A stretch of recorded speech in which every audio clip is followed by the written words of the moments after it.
Vamos a conversar este tema con el fiscal nacional Ángel Valencia, que está con nosotros en vivo en el estudio. Fiscal, gracias por estar aquí. Bienvenido, buenas noches. No, buenas noches, muchas gracias por la invitación. Y aparecen muchas preguntas a partir del reportaje que estamos viendo, una serie de reportajes que estamos preparando. Usted decía que el Chile cambió, que el país cambió en este sentido, que las calles ya no son las mismas. Veíamos ahí recién a expertos que decían que el crimen organizado llegó para quedarse. Voy a partir haciendo una pregunta bien general. ¿En qué nivel de peligrosidad estamos hoy día, fiscal? Mire, estamos en un nivel de peligrosidad que todavía es reversible. Es decir, el país ya no es el mismo que teníamos antes y es un cambio que si no hacemos algo va a tender a permanente. Pero no cabe duda que todavía estamos en una etapa en la cual podemos adoptar medidas eficaces para poder asegurar el derecho de todos los ciudadanos a dormir en paz, a vivir tranquilos y caminar con tranquilidad por las calles. Haciendo más de lo mismo, no vamos a llegar a ese lugar. Hay que entender que nuestra realidad cambió, los fenómenos criminales cambiaron y que tendremos entonces que cambiar también nuestras prácticas y nuestros procesos de trabajo para combatirlos eficazmente. ¿Qué hay que hacer de distinto? Primero, ¿qué hay que hacer de distinto? Y después, ¿cuál sería un punto de no retorno? Sí, yo creo que lo primero que hay que hacer de distinto es que todas las instituciones tenemos que entender que es necesario adecuar nuestros procesos de trabajo a esta nueva realidad. Creo que un ejemplo sencillo ocurrió hace algunas semanas atrás o meses atrás, yo creo que la comunidad lo puede recordar, cuando se produjo la liberación de este imputado que era el sicario o el sujeto que tenemos, el imputado por el homicidio del llamado Rey de Meix. Del Rey de Meix, de ese caso, ¿no? No cabe duda que en procesos como ese, que tienen que ver con la tramitación de una prisión preventiva, es necesario tener resguardos adicionales. Ya no estamos en el país que teníamos hace 10 años atrás. Hoy día estamos trabajando o estamos encarcelando otro tipo de sujetos, otro tipo de delincuentes, y es necesario tener resguardos adicionales. Hemos tomado nosotros algunas medidas, y medidas importantes. En el ámbito de la Fiscalía, quizás la más significativa es la creación de los equipos ECO. Los creamos hace ya más de un año, y los equipos ECO han sido capaces de aclarar más delitos, formalizar más sujetos, dejar más sujetos en prisión preventiva y obtener más condenas en homicidios como estos que los que teníamos antes. Y además, también la ley ha cambiado de manera favorable. Hace algún tiempo atrás no teníamos una ley que permitiese sancionar la conspiración para asesinar a un fiscal. De hecho, yo fui abogado antes de ser fiscal nacional. Fui abogado de la Asociación Nacional de Fiscales y veía la impotencia, la frustración de los fiscales que advertían cómo no había una estructura adecuada para investigar las conspiraciones para asesinarlos. Hoy día la ley los penaliza, pero queda mucho por delante. Sí, le pregunto porque, por ejemplo, hace algunos días vimos también que gracias a un sabueso de la PDI, por decirlo así, se entiende, ¿no? Con un olfato bien particular, logró determinar que dentro de las cárceles, pero además como primerizo, había alguien que era como de la cúpula del Tren de Aragua. Es decir, cuesta todavía dar con las identidades correctas, concretas, reales de las personas que están detenidas. Tenemos aquí suplantación de identidad. La cooperación entre los países latinoamericanos es clave. Estábamos conversando mientras veíamos el reportaje la realidad que vive Latinoamérica, ¿no? O sea, que tiene el 8% de la población y usted me decía el 50% de los homicidios prácticamente. De los homicidios cometidos en contexto de crimen organizado. O sea, vivimos en el barrio más violento del planeta, claro. Que es Latinoamérica. Tal como usted dice, el 8% de la población, casi el 50% de los homicidios cometidos en contexto de crimen organizado. Y lamentablemente la situación del control, la debilidad del control de nuestras fronteras y el fenómeno migratorio por todos conocido provocó que se produjera un contagio, ¿no?, de la situación de la violencia del continente.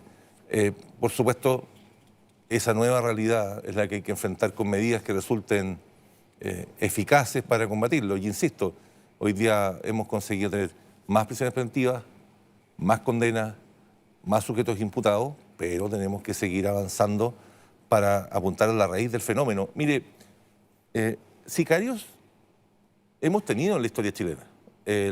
Veía a Carlos Gajardo en su reportaje, el fiscal Gajardo, mientras estuvo en la Fiscalía, tuvo a su cargo la investigación del homicidio de Diego Schmidt-Hebel, y Diego Schmidt-Hebel fue asesinado por un sicario. Exacto, uno de los casos que generó más impacto a nivel nacional, y hoy día da la sensación de como que nos hemos venido acostumbrando a cuestiones como esa. Mire, no podemos acostumbrarnos. Tenemos que adecuar nuestro proceso de trabajo, asumir que una realidad es distinta, pero acostumbrarnos jamás, porque tenemos el deber principal de asegurar a las personas el derecho a la tranquilidad. Pero lo que cambia ¿sí? es que hoy día tenemos a chilenos contratando a sicarios extranjeros para cometer delitos en Chile, y muchas veces sicarios que se encuentran fuera del país, que vienen... Hacen la pega y se van. Hacen la pega y se van. Ya, ahora, tenemos chilenos contratando extranjeros para hacer esa pega que luego se van.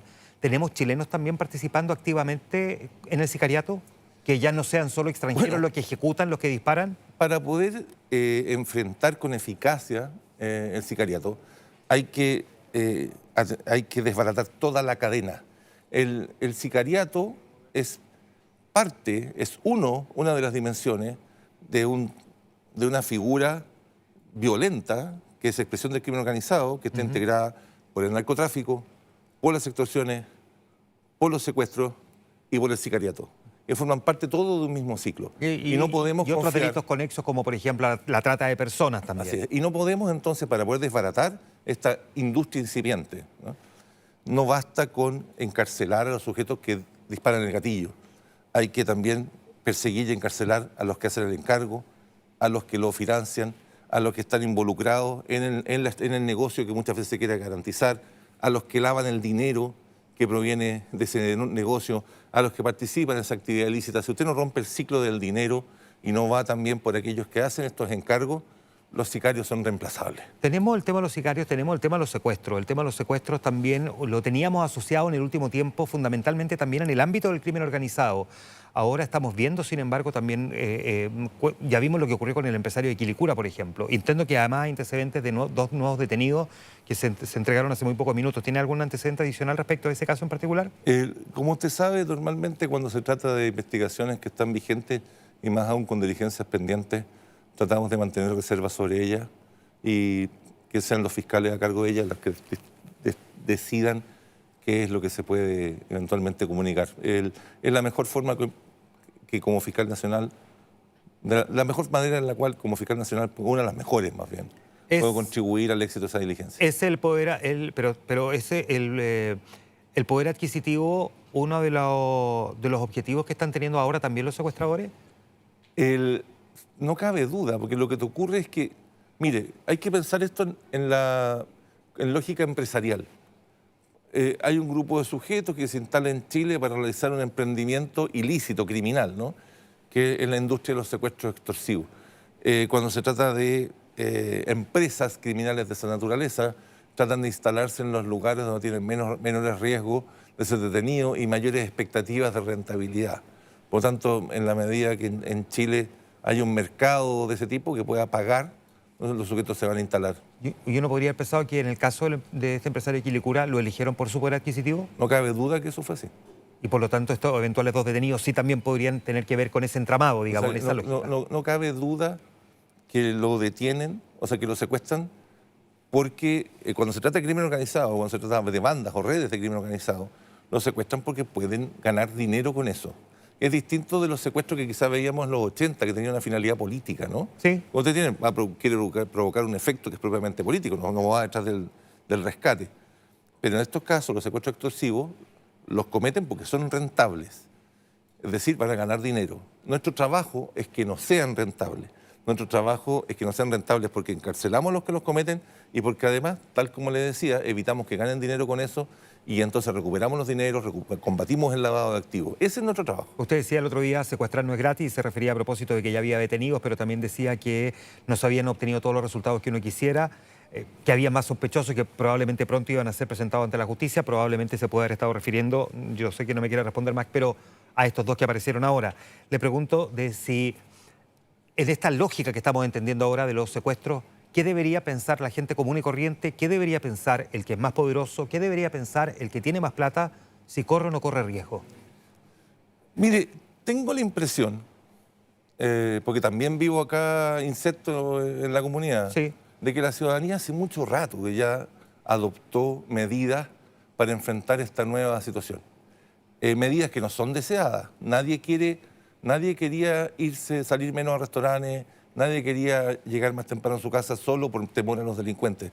La ciudadanía ya tomó esas medidas, tiene incorporado, me explico, dentro de sus prácticas, dentro de sus hábitos, las medidas de seguridad para enfrentar un fenómeno criminal distinto. ¿Como cuáles, por ejemplo? Señores, todos sabemos en general en nuestras familias que ya hay lugares que antes frecuentábamos o que nuestras familias frecuentaban a los que ya no frecuentamos.